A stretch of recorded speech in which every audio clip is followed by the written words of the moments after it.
Hey guys, I'm David, and this is the first of your flipped PD in school delivered technology mini lessons. And this one is going to be on iPad basics. So, the first thing to know is this is an iPad, and there will be a whole bunch of them in your school very soon. Now, the first thing everybody wants to know with an iPad is how do I turn it on and off? And to turn it on and off, you're going to hold down this button up here that's on the top of the iPad and this button right here. The top button is a power button, the bottom button is a home button. Really, you don't need to constantly turn this on and off though.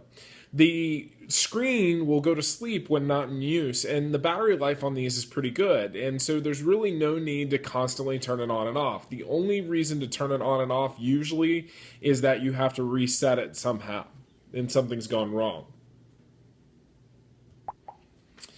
Now, the next thing is to know where the volume is, and the volume buttons are located on the side of the device right here. The volume buttons, you can turn the volume up and down, but there's also a little switch where you can actually mute the device too, right there. Headphones and power. Now the headphone jack is up here in the top left. It's basically you plug in a standard set of headphones. The power cord, where you actually charge the device, is right underneath the home button.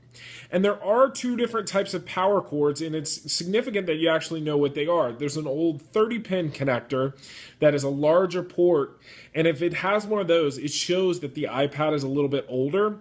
You also would have to have a different power cord, and if you wanted to plug that into a projector, you would have to have a different VGA adapter. The newer iPads all come with the lightning cord. It's a smaller cord that's also reversible.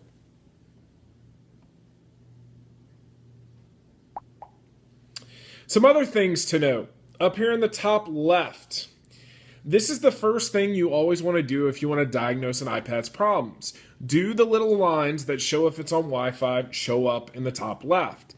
And if they are not there, that means your device or the student's device is actually not on Wi-Fi. And so that's always the first thing you want to look at. Right here, you have what is an application icon. These are the actual programs and software that you can use with the iPad. So it's what you would do with the iPad and what the kids would do with the iPad. In the top right, you have the battery level icon. And the battery level icon comes default where it's just a picture, but you can actually change that in the settings of the iPad. Right here is an example of a folder. And a folder is just a way to organize your iPad. And basically the way folders work is that you hold your finger down on an icon until all the icons start to shake, and then you can pull them on top of each other and pull them into folders. Right here is a quick trick with an iPad. You can actually save URLs as app icons on your iPad. And so that's a good way to save like forms. And we'll talk about that a little later.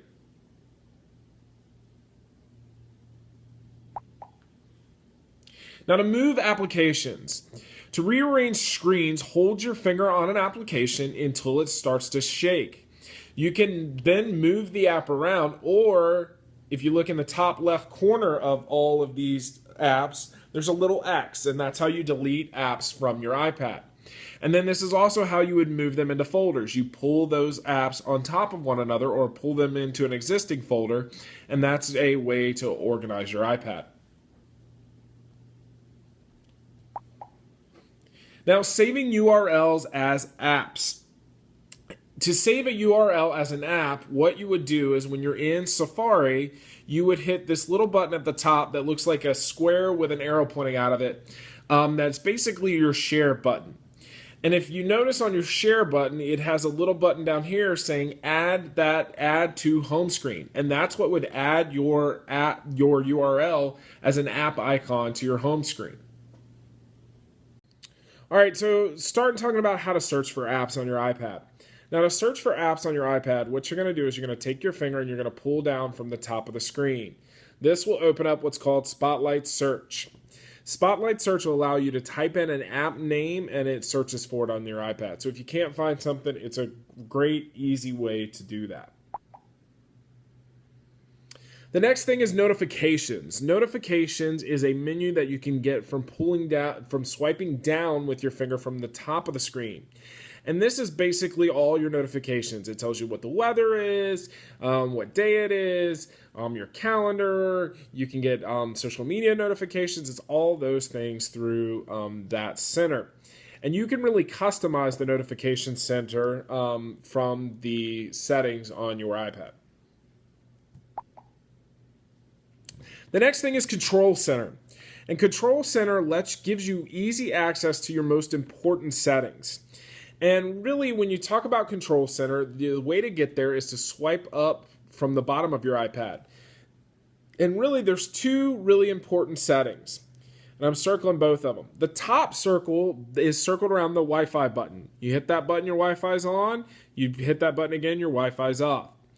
The bottom circle is circled around what is the AirDrop button right now, but if there's a device that has AirPlay near, it'll also show up. The AirPlay button will also show up in that little section.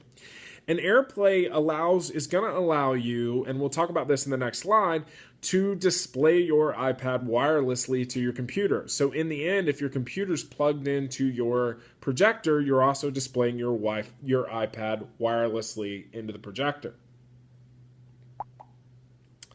And the way that works is through AirPlay. Now, the original intent of Apple AirPlay was to stream iPads to Apple TVs. But some companies have figured out that if there's some software on a computer, there's a use for that on a computer. And so AirServer and Reflector have figured that out. And so to do that, you need a piece of software on your computer called AirServer, and then it becomes pretty easy. It's something to ask your school tech about. You may or may not have licenses for it yet. Now, the next thing to talk about is the settings. And generally, there are a lot of settings you can change on an iPad. Really, there's two real big ones to start with. The first is up here, and that's your Wi-Fi setting. You want to be on the FCS faculty Wi-Fi. And to do that, you click on that. You click on FCS faculty Wi-Fi. It'll ask for a username and password. It's the same as your regular network email password. The other one to know is email, and this is how you would set up your email and your calendars on your iPad.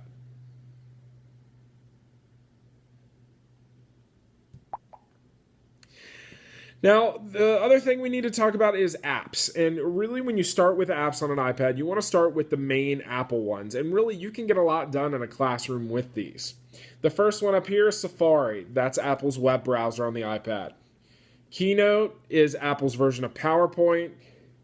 Pages is Apple's version of Word. Numbers is Apple's version of Excel. And then to edit movies, you have iMovie, and to edit audio, you have GarageBand. They're all really good apps that you can do a lot with in a classroom. Now, transferring stuff between a student iPad and the teacher. For now, the best bet is to transfer items between a teacher and student using Edmodo. You guys are in Edmodo school, so that's the best bet right now.